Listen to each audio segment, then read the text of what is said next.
How's it going, guys? Mic check. 1, 2, 3. So, a monkey. No, I'm just kidding. I was going to steal a joke from Steve from last semester. All right, I'm Adrian Gayton. This is my wife, Lindsay Gayton, and she's going to start off with our testimony.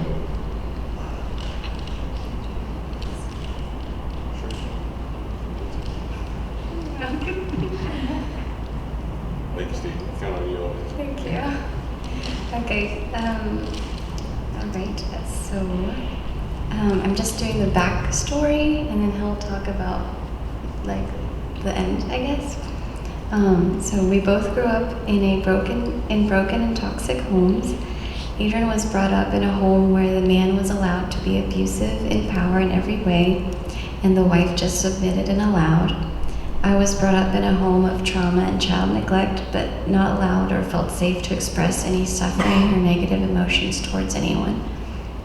We found each other in high school and immediately we were toxic. We didn't understand limits and he didn't understand limits and neither did I. We got pregnant as boyfriend and girlfriend at 18 and 19 and wanted so badly to raise a healthy family and not repeat our parents' mistakes, but we didn't have the maturity or resources to do it. We quickly started building our own trauma story, just in our own way, different, but also similar to what we had experienced as children. Over these 19 years together, we had taken little tiny steps towards removing unhealthy habits to create a happy home for our kids to grow up in, but we were never preventative and only removed things as a form of damage control. We were not being completely honest or transparent with our family and church friends about the level of substance abuse, physical abuse, and emotional abuse in our home. So instead of seeking counsel from religious leaders, we left it up to ourselves to define what were good and bad habits to remove or keep. Sadly, we were deteriorating faster than we were progressing, and about 11 months ago, we reached our limit. I believed that we could be better examples and healthier parents for our kids if we were just to raise them separately.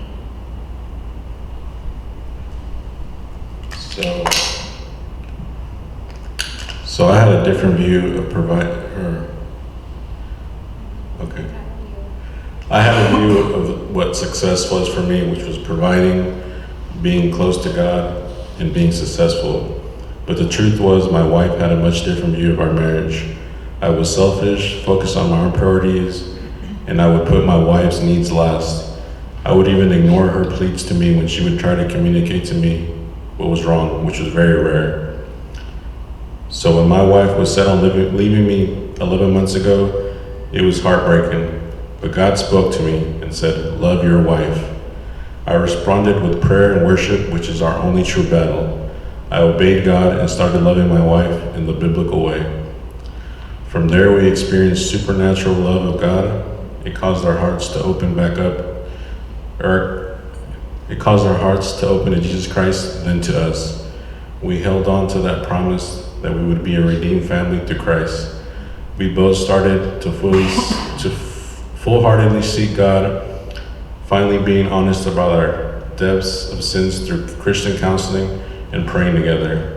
We both started to make amends by taking actions to change our behaviors and taking the first steps towards a united marriage under God.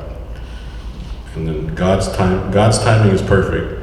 We were invited to re-engage in late December, a couple weeks after, when she told me she wanted to leave me.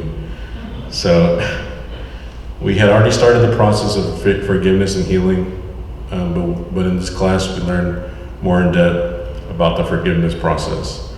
The class only propelled us and equipped us to further continue that process. The wisdom and scripture we learned from this class gave us the tools we needed to improve our marriage. It revealed and exposed our imperfections and provided godly resources and a loving community to practice safely within. Each lesson is important and gives us great insight to our own selves and our spouses. The wisdom we learned has helped our marriage to get through hardships and issues. I would recommend this class to any married couple. Our marriage is now one under God. And even though we still go through struggles, we have a peace and are fully equipped to fight the struggles together, not individually. And then I took Brad's verse. In the same way, you husbands live with your wives in an understanding way, with great gentleness and tact, and with the intellectual regard for the marriage relationship, as if with someone's physically weaker, since she was a woman. Show her honor and respect as a fellow heir to the grace of life, so that your prayers will not be hindered or ineffective. So basically, 11 months ago, the enemy tried to take everything away from me. Instead, I put my trust in God, and since then, we've been seeing great blessings in our lives, and we've had a ton of prayers answered. So just continue the good fight. It's always worth it. God has good plans for all of us, and thank you guys for putting this all together.